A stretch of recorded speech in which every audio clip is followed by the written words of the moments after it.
বন্ধুরা, জাহানারা ইমাম কিন্তু শুধুমাত্র একজন লেখিকা ছিলেন না, তিনি পাশাপাশি কিন্তু অধ্যাপনা করেছেন, শিক্ষকতা করেছেন। কিন্তু বাংলাদেশে তার সবচেয়ে বড় পরিচয়টা কি জানো? তিনি হচ্ছেন একজন শহীদ জননী। তিনি বাংলাদেশের শহীদ জননী। তার ছেলে শহীদ শফি ইমাম রুমি যখন শহীদ হন তখন মূলত জাহানারা ইমামকে এই উপাধিটি দেওয়া হয়। কারণ মুক্তিযুদ্ধ চলাকালীন সময়ে তার বড় ছেলে রুমি যখন যুদ্ধে গিয়েছিল, তিনি তার ছেলের সাথী যারা মুক্তিযোদ্ধা রয়েছেন তাদের সবাইকে নানাভাবে খাদ্য যোগান দিয়ে, তারপর তাদেরকে বিভিন্ন রকমের খবর আদান প্রদান করে, তাদেরকে সময়ে সময়ে আশ্রয় দিয়ে অনেকভাবে সাহায্য করেছেন। এবং মূলত তার ছেলে রুমি মূলত তার অনুপ্রেরণাতেই যুদ্ধে গিয়েছিল। তো বন্ধুরা, এখন আমরা জাহানারা ইমাম সম্বন্ধে আমাদের পাঠ্যপুস্তকে যে তথ্যগুলো রয়েছে সেগুলোর সাথে আরও কিছু বিস্তারিত তথ্য জানব।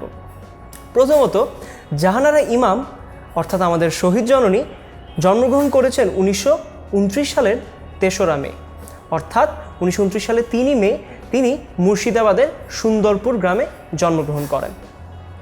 তাকে তার বাবা মা আদর করে জুরু বলে ডাকতেন।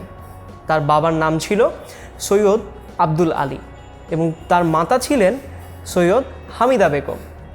তার বাবা সৈয়দ আব্দুল আলী একজন ডেপুটি ম্যাজিস্ট্রেট ছিলেন এবং লেখিকা, শহীদ জননী, কথাসাহিত্যিক, শিক্ষাবিদ এবং 71-এর ঘাতক দালাল বিরোধী আন্দোলনের নেত্রী ছিলেন আমাদের জাহানারা ইমাম।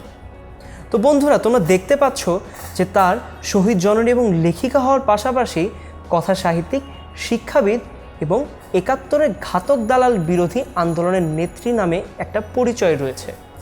এই পরিচয়টি সম্বন্ধে বা তিনি আসলে কি করেছেন 71-এর ঘাতক দালাল বিরোধী আন্দোলনের নেত্রী হিসেবে, সেটা সম্বন্ধে আমরা বিস্তারিত পরের একটা ভিডিওতে জানবো। তবে তার আগে এটা হচ্ছে মূলত আমাদের বাংলাদেশে যারা আল বদর, আল শামস, পশ্চিম পাকিস্তানিদের পক্ষ নিয়ে যারা মুক্তিযুদ্ধের সময়ে আমাদের বাংলাদেশের বিরুদ্ধে যুদ্ধ করেছিল, সেই